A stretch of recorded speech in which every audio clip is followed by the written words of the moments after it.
네, 안녕하세요. 남양주 양병원 내과 박정현입니다.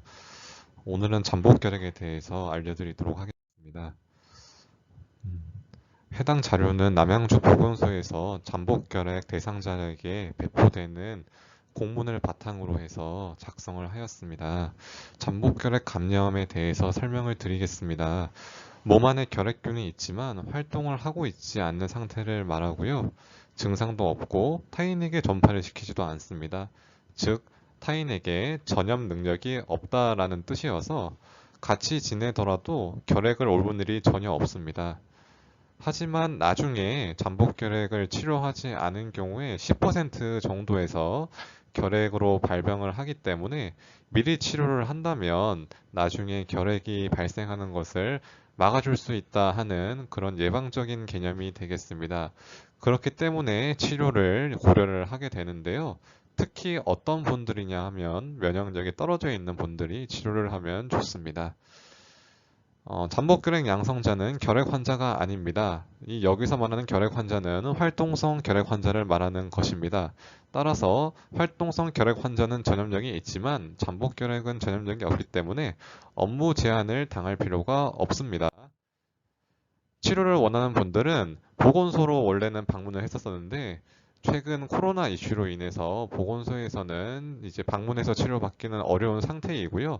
대신에 보건소에서 전화 안내를 해주고 이와 같은 유인물을 보내주고 있습니다. 이 유인물을 받게 되면 제일 위에 양병원이라고 금곡동에는 양병원이 나오게 되고요. 전화번호도 이렇게 적혀 있으니 언제든지 문의를 해 주시면 되겠고요. 밑에 있는 병원처럼 전부 다 대형 병원에만 잠복결핵 치료를 하고 있는 걸 볼 수가 있습니다. 치료를 권장하나 모든 사람이 치료받는 건 아니고요. 외래 받으려 내원하시면 저랑 상담을 하고 최종적으로 치료를 진행할지 아니면 지켜볼지 판단하게 되고요. 옛날에 잠복결핵에 대해서 치료를 받았던 완치자는 양성이 나왔다 하더라도 새롭게 치료받을 필요는 없다는 점을 기억하시면 되겠습니다. 치료를 희망하지 않는 분들도 계십니다. 이런 분들은 이제 병원에서 관리를 어떻게 하냐 하면 엑스레이를 주기적으로 찍게 되고요. 면역력이 떨어지게 되면 앞으로 활동성 결핵으로 진행을 할 수 있기 때문에 면역력을 떨어뜨리지 않기 위해 영양분, 그 다음에 스트레스를 피하라고 교육을 하고 있고 앞으로 언젠가 결핵이 걸릴 수가 있는데 그때 결핵이 어떤 증상을 가지고 있는지 기억을 해두시면 도움이 될 것 같습니다. 그래서 기침이나 발열, 체중 감소, 객혈도 있겠고요. 밤에 식은땀도 결핵의 증상이니까 이런 증상이 생기면 혹시나 내가 잠복결핵에서 활동성 결핵으로 넘어갔나 생각을 하시면서 병원으로 와주시면 되겠습니다. 잠복결핵 치료는 본인 부담금이 전혀 없는 게 특징이어서 경제적인 어려움이 있다 하더라도 무료로 치료를 받을 수가 있고요. 다만 비급여 항목과 전액 본인 부담금은 지원하지 않고요. 잠복결핵과 상관이 없는 질환은 따로 치료를 진행하게 됩니다.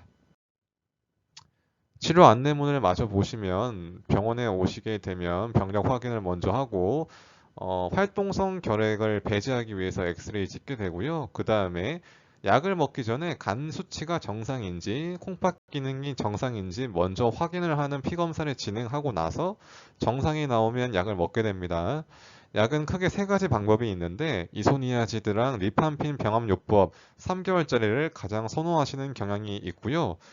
요거는 두 가지의 약을 섞어 먹는 대신에 기간은 3개월로 짧기 때문에 그러한 장점이 있으시고 두 번째 방법인 리판핀 단독요법은 4개월 드시면 되고 이소니아지드 단독으로 먹으면 9개월을 드시면 되겠습니다. 그래서 대부분은 첫 번째 요법 경우에 따라서는 단일 요법으로도 할 수 있다는 점 기억하시면 되겠습니다. 모니터링은 주기적으로 하게 되는데 주로 한 달마다 병원에 오시면서 치료 경과, 부작용, 그 다음에 혈액 수치, 엑스레이 정도를 확인하게 됩니다. 부작용이 있는 편이어서 잠복결핵 치료를 꺼리는 경우가 많이 있습니다. 하지만 부작용에 대해서 미리 알고 계시다면 전혀 걱정할 필요가 없고 대책도 있기 때문에 걱정하실 필요가 없습니다. 특히 리판핀 복용했을 때 붉은 소변이 나오는 것은 정상적인 생리적인 과정이기 때문에 걱정하지 않으셔도 되고 그냥 지켜보셔도 되고요. 이소니아지드 약을 먹었을 때는 손발이 저린 증상이 나타날 수가 있는데 이거 같은 경우에는 이소니아지드가 비타민 B6를 결핍시키기 때문에 그렇다라는 거고요. 이외에 피부 발진이나 가려움증, 구역구토 설사, 복통 또는 황달 나타나면 병원에 와주시면 되고요. 리판핀도 피부 발진 생기면 오시면 되고요. 가려움증도 있을 수 있고요. 독감 증상이라고 하는 고열 오한 증상, 호흡곤란, 어지럼증이 있을 수가 있겠고 구역구토 설사 정도 있을 수가 있는데 대부분은 없으시기 때문에 참고만 하시면 되겠습니다. 복약 관련 주의사항을 말씀드리고 마치겠습니다.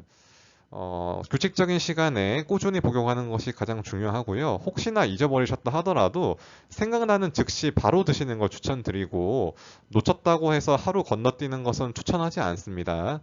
리판핀을 먹는 경우에는 고지방식에 의해서 흡수가 억제될 수 있기 때문에 식사하기 전에 드시는 걸 추천을 드립니다. 그래서 외래에 오시면 아침에 일어나자마자 약부터 바로 먹고 세수하고 아침 드시라고 설명을 드리고 있습니다.